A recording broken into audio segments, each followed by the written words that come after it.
अब एक बात सावधानी से सुनिए। शायद शिव महापुराण के माध्यम से अभी तक ये बात सामने नहीं आई, पर शिव पंचायत कथा में आ रही है। लीवर, किडनी, हार्ट, आपके हार्ट में अगर तकलीफ है, डॉक्टर ने कह दिया कि इसमें नस चोक है, आपको कहीं ना कहीं छल्ला डलेगा, आपको कह दिया इसमें कुछ ना कुछ प्रॉब्लम आ रही है, आप सूर्य को अर्घ देना चालू कर दो, सूर्य को जल चढ़ाना चालू कर दीजिए। आप सूर्य को जल चढ़ाओ, वो जल की जो तरंग आ रही है, वो जल जो निकल कर जा रहा है, उसकी जो किरण आपके हृदय पर, आपकी छाती पर पड़ रही है, नाड़ियों में पड़ रही है, नसों में पड़ रही है, उसका बल देखो तो सही। 1 महीना लगातार चढ़ाओ तो 15 दिन 20 दिन कर तो देखो।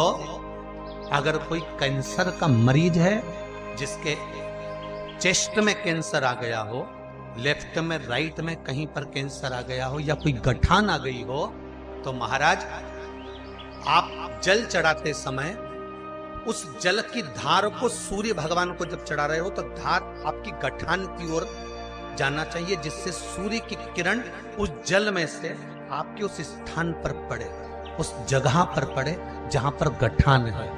महाराज आप लगातार जल तो चढ़ाना चालू करो, अच्छे अच्छे डॉक्टर फेल हो जाएंगे और कह देंगे गठन ठीक हो।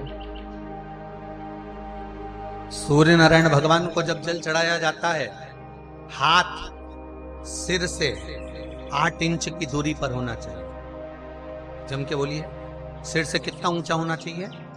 8 इंच ऊपर अपना हाथ होना चाहिए मस्तक से सूर्य को जल चढ़ाते समय। और ना चांदी का, ना स्टील का, ना लोहे का, ना प्लास्टिक का, ना कांच का, ना सोने का कोई बर्तन, ना कांसे का, ना एल्युमिनियम का, ना पीतल का, केवल एक पात्र होना चाहिए, वो है तांबे का। काय का पात्र होना चाहिए? तांबे का पात्र। और सूर्य नारायण भगवान को जब 8 इंच ऊपर तुम्हारा हस्त है, और जब हम सूर्य को जल चढ़ा रहे हैं, कैसे जल चढ़ाना है वो भी समझ लीजिए। सूर्य नारायण भगवान को जल चढ़ाते समय आपके पंजों की एड़ी ऊंची नहीं होना चाहिए, ध्यान दीजिएगा। आपका पंजा पांव का पूरा की पूरा जमा होना चाहिए भूमि पर। हाथ कितने इंच ऊपर? 8 इंच ऊपर होना चाहिए। जल जो गिरे, सूर्य की किरण, सूर्य का दर्शन उस जल की रोशनी में करना चाहिए। क्या होगा उससे? जिस बच्चे को आंख में चश्मा लगा हो, मोटे से मोटा चश्मा लगा हो, छूट नहीं रहा हो, तो थोड़े दिन उसको सूर्य का अर्घ चढ़वाना चालू कर दो, और जल में से सूर्य का दर्शन कराना चालू कर दो। सूर्य का दर्शन जल में से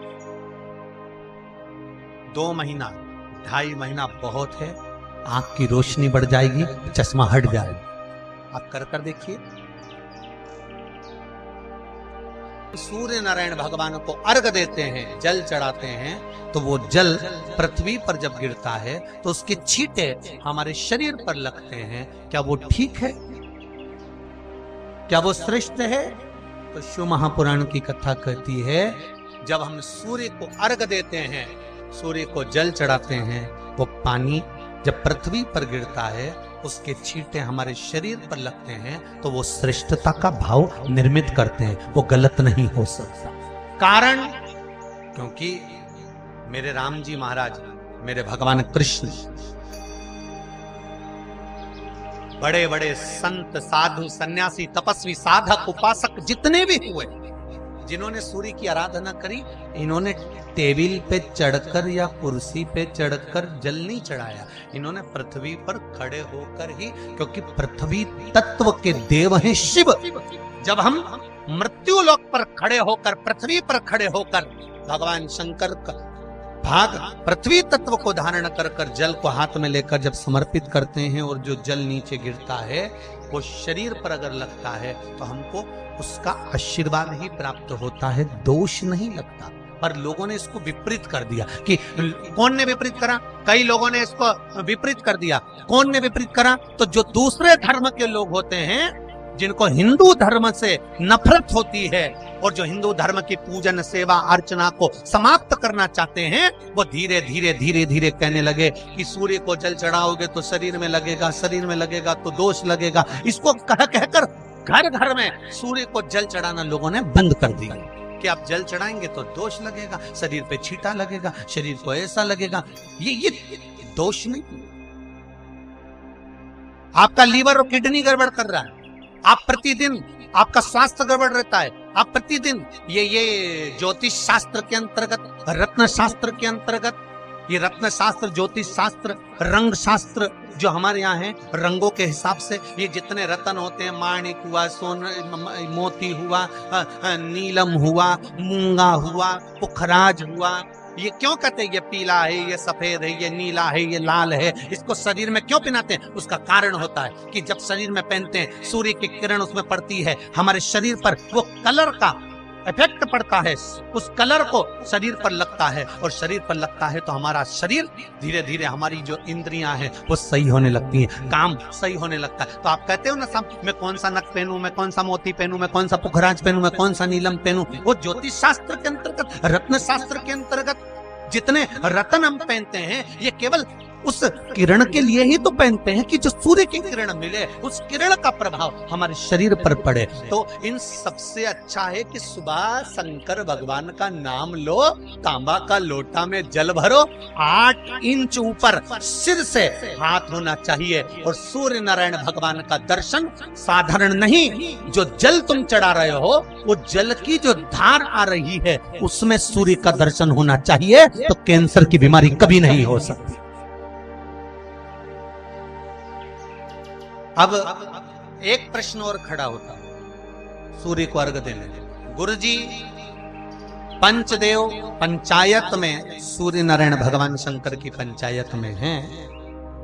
सूर्य नारायण को हम फ्लैट में रहते हैं, हम फ्लैट के अंदर रहते हैं, तो हम फ्लैट में रहते हैं, हमारे यहाँ अगर छज्जा नहीं है, हमारे यहाँ जगह नहीं है, तो हम सूर्य को अर्घ कैसे दें? तो महाराज खिड़की तो होगी, अगर घर में फ्लैट में पानी ढुलेगा और आप लोग नहीं समेट सकते तो एक बाल्टी रख लो, एक पात्र रख लो, पर सूर्य नारायण भगवान को अर्घ देकर रोशनी शरीर पर पड़ना चाहिए। जिंदगी में कभी कोई बड़ी बीमारी नहीं आ सकती।